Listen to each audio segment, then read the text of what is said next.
কষ্ট পেয়েছেন, খুব আঘাত পেয়েছেন, আপনার বিশ্বাস মানুষ ভেঙে দিয়েছে, বড্ড বেইমানির শিকার হয়েছেন, অতীতের ভুল নিয়ে চিন্তা, প্রেজেন্ট নিয়ে চিন্তা, ফিউচারে কি হবে তা নিয়ে চিন্তা, ডিপ্রেশন, স্ট্রেস, কষ্ট, জীবনের অনেক প্রিয় জিনিস আপনি হারিয়ে ফেলেছেন, অনেক আপন মানুষ আপনার জীবন থেকে হারিয়ে গিয়েছে।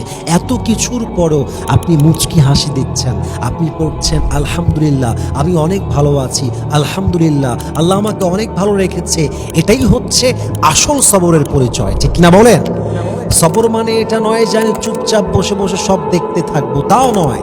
সবর মানে আমার যেটা করার সেটা আমি করব, আমি পারফর্ম করব। জীবনের সবচাইতেও কষ্টের মুহূর্তে, সবচাইতে আঘাতের মুহূর্তেও আমি আমার সর্বোচ্চ কাজ করব।